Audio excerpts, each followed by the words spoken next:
டயாலிசிஸில் உள்ளவங்களுக்கு வந்து நம்ம டிரான்ஸ்பிளான்ட் பற்றி பேசல அவங்க கேட்குற ஒரே கேள்வி, டிரான்ஸ்பிளான்ட் அப்படி என்ன செய்யும் அப்படின்றது தான்.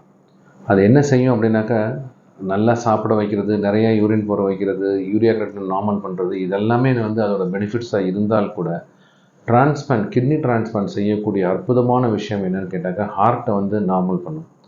23 ஓல்ட் கேர்ள் எக்கோ ரிப்போர்ட் பார்த்தீங்கன்னாக்கா 25% தான் ஹார்ட் ஃபங்க்ஷன்ஸ் இருக்குது, 50% 70% இருக்கணும். அதனால் வந்து என்ன சாப்பிட்டாலுமே மூச்சு வாங்குது. ஸோ இதுக்கு ஒரே தீர்வு வந்து டிரான்ஸ்பிளான்ட் தான், கிட்னி டிரான்ஸ்பிளான்ட். கிட்னி டிரான்ஸ்பிளான்ட் பண்ணோன்னா என்ன ஆகுனாக்கா, வித்தின் 3 months வந்து இந்த ஹார்ட் ஃபங்க்ஷன்ஸ் வந்து 50, 60, 70 கூடி நார்மல் லைஃப்பை கொடுக்கும்.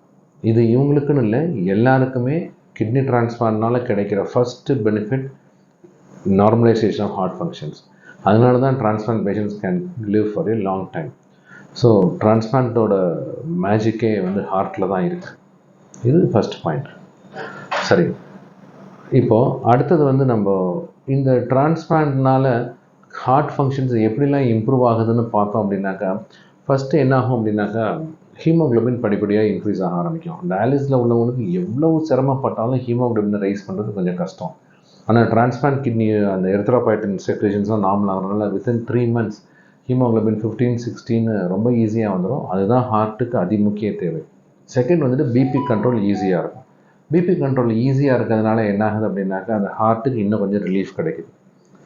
அதுக்கு மேலே அன்எக்ஸ்பிளைன்டாக நிறைய விஷயங்கள் உடம்புக்குள்ள நடக்கும். ஏன்னு கேட்டாக்கா, உடம்புல வந்து கிட்னி ஃபெயிலியர்னால சேரக்கூடிய வேஸ்ட் மாலிகுல்ஸில் லார்ஜ் மாலிகுல்ஸ்ன்னு சிலது இருக்குது. ஸ்மால் மாலிகுல்ஸ் தான் டயாலிசிஸில் ரிலீஸ் ஆகும், ரிமூவ் ஆகும். மீடியம் சைஸ் மாலிகுலும் கொஞ்சம் ரிமூவ் ஆகும். ஆனால் இந்த லார்ஜ் மாலிகுல்ஸ் வந்து நிறையா வந்து நார்மல் கிட்னி வெளியில் தள்ளுறதுனால ஹார்ட்டுக்கான எல்லா விதமான ரிஸ்க் ஃபேக்டர்ஸும் குறையும். இதனால் அந்த லெஃப்ட் வென்ட்ரிக்கிள்னு சொல்லக்கூடிய இடது பக்கத்தோட ஹார்ட் வந்து தடிமன் ஆகிறதும் குறையும், அது டைலேட் ஆகிறது, அதாவது விரிவடைவதும் குறைஞ்சி ஹார்ட்டோட சைஸே நார்மல் ஆகி ரொம்ப ரிலாக்ஸ்டாக கம்ஃபர்டபுளாக அந்த ஹார்ட் ஒர்க் பண்ணுறதுனால கார்டியாக் ஃபங்க்ஷன்ஸ் நார்மல் ஆகி லாங் லைஃப் கிடைக்கும். ஸோ டிரான்ஸ்பிளான்ட்ன்றது வந்து யூரியா கிரெட்டின் நார்மல் ஆக்குறது, நார்மலாக சாப்பிட வைக்கிறது, இதெல்லாம் ஓகேனால் கூட அதோட மேஜர் எஃபெக்ட் வந்து ஹார்ட் ஃபங்க்ஷன்ஸை இம்ப்ரூவ் பண்ணுறது தான் இருக்குது. அதனால தான் எல்லா இண்டிவிஜுவல்ஸுக்குமே நம்ம வந்து கிட்னி டிரான்ஸ்பிளான்ட் ரொம்ப இம்பார்ட்டண்ட்டுன்னு சொல்லுவோம். எஸ்பெஷலி யங் பீப்புள், அவங்களுக்கு கிட்னி டிரான்ஸ்பிளான்ட் ரொம்ப உதவியாக இருக்கும். தேங்க்யூ.